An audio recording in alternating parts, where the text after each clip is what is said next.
Yo guys, it's me Boy Things TV at nagbabalik na naman tayo sa panibagong video, no. Charan!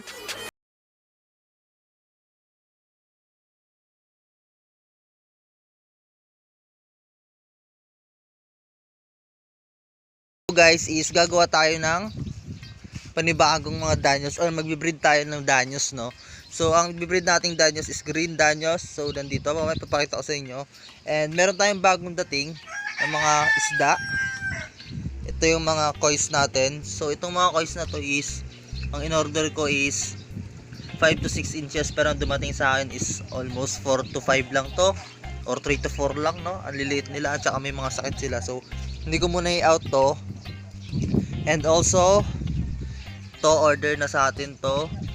So yan, ito yung mga bagong dating. Meron tayong pink danyos dito. Siguro kukuha ako ng breeder dito, 50 piraso siguro, initial breeding. Tapos ito mga black mollies natin, pineapple mollies, platinum white mollies, tsaka platinum yellow mollies. So ito guys, dito ako na-amaze eh. Magaganda talaga sila, lalo sa mga sa tubig na black, no.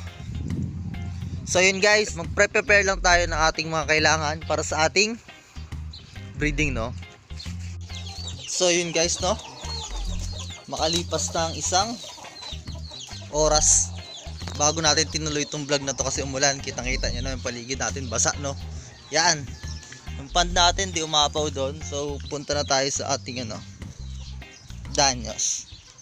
So this is my male danyos, no. Yan, hindi ko alam kung ilan to eh. Anyways, nandyan lang sila. Tapos ito ang ating female, no. So ang gagawin natin is dito rin natin sila i-breed. So lilinisin ko muna to and tatanggalin ko muna sila. So yun guys, sa kalagitnaan pala ng paglilinis natin, nakalimutan ko explain sa inyo kung paano yung unang preparation ko na ginawa dito, no. So yun guys, kung meron na kayong mga breeders na danyos, is kailangan nyo ihiwalay yung mga babae sa lalaki, no. And 1 week preparation to guys. Ang ginagawa ko is nagpapakain ako ng Daphnia 3 times a day sa kanila, no. Especially sa ating female na medyo marami-rami, para mas bulky pa siya, mas maraming eggs na ilabas niya. And sa male naman, live feeds din para goods pa rin sila, no. Healthy sila sa ating pagbe-breeding. So pag tinanggal ko to guys, dito ko rin sila i-breed.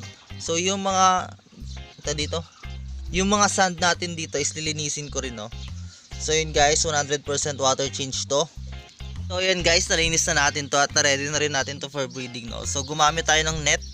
Yan, tapos nilagyan lang natin siya dito ng yung sa gilid ng dito, electric fan, no, para stable yung niya, yung net sa ilalim, may konting height lang. Tapos syempre tagakapit din ng net, no.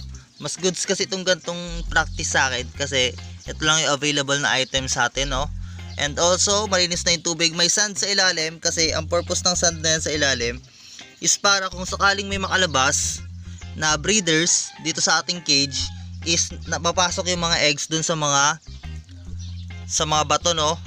Hindi niya mapapansin yun. So iwas kain yun. Kasi yung mga danyos guys, kung alam nyo, is masyado silang kumakain ng kanilang mga eggs, no. And nagkakos yun ng pagkabawas ng eggs natin, syempre hatch rate. So yun guys, ilalagay ko lang yung mga breeders natin. Pinakita ko sa inyo kanina doon sa ating clip. So ito sila. Yan, meron tayong 9 female dyan and 7 males, no. Mas maganda compare talaga sila, at saka mas marami ating males kasi mas maganda yung hatch rate ng ganun. Pero since ito lang yung meron ako, sinama ko na silang lahat, babagsak ko na sila dito. Boost lang natin.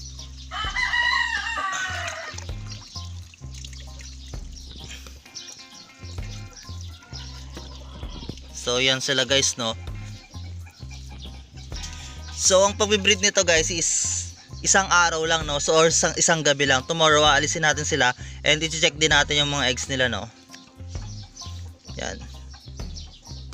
Tanggalin lang natin yung mga bubbles. Yan.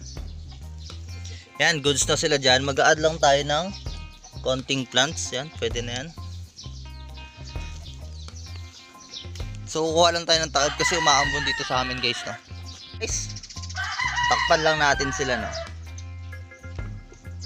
Yan, para magkaroon sila ng privacy, no. And babalikan natin sila bukas. Pero magpapakain muna ako ng mga isda natin ngayon. And next vlog natin is tungkol naman sa mga hamster, no. Kasi kumuha ko ng mga hamster dito. So bali mga juvies sila, yung iba breeders, yung iba nanganak na. Hindi ko na vlog kasi hindi pa ganun kalawak yung aking information about sa kanila, no. So kung may masasabi man ako sa mali sa kanila, is pa ano na lang, pa correct na lang, no. So babalik tayo bukas, titingnan natin yan.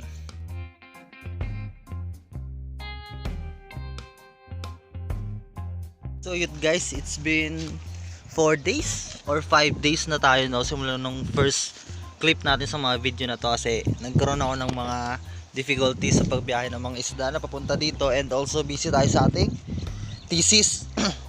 So papakita ko sa inyo guys kung ano na yung result ng ating breeding, no. So yung last clip natin is naka-net pa sila, tinanggal ko na yung net kinabukasan pa lang. And ito na sila. 5 days ago may mga fry na tayo dito. Hindi ko lang alam kung makikita nyo.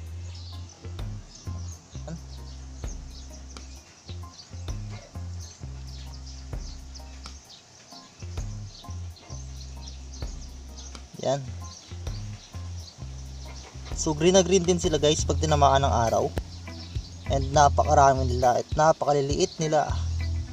Pero kita naman sila, so goods yan. And estimate ko is umaabot to ng 200 pieces, no. So goods na to sa ating first batch. And hindi ko pa rin sila pinagsasama. Ang ating male and female ay nandito pa rin. Ito ang ating mga females. Kasama nila ang mga beta na female din. Ay mga gapi na female din. And nandito ang ating mga males. Kasama ng mga males na gapi din. So yan. Ang gagawin ko dito is i-breed ko ulit to after 2 days. And hopefully meron pa silang i-drop ng mga eggs kasi sa ating first breeding is hindi nila madadrop lahat ng eggs na yun, no? Mag-breed tayo ulit ng next breedings, kailangan natin ng another tub para doon. And also ang pakain natin dito is BBS or yung powderized lang na ano, no, na feeders, no. So ang ginagamit ko ngayon guys is BBS. So ito yung BBS natin guys, yan. Ito pa lang yung unang pakain nila, no. So hindi ko sila pinapakain kasi nandito naman tayo sa outdoor. Meron sila nakukuha ang source from mga algae na nakapalibot sa kanila, no. And siyempre may exact din sila ng kanilang first drop. Yun yung magsisilbing pagkain nila hanggang sa mag free swim sila. Ngayon free swimming na sila. Yan, goods na sila pakainin ng mga commercial foods or live foods, no. Ito yung ating mga Dambu Ermosik. Yan, ito yung isa, ating male.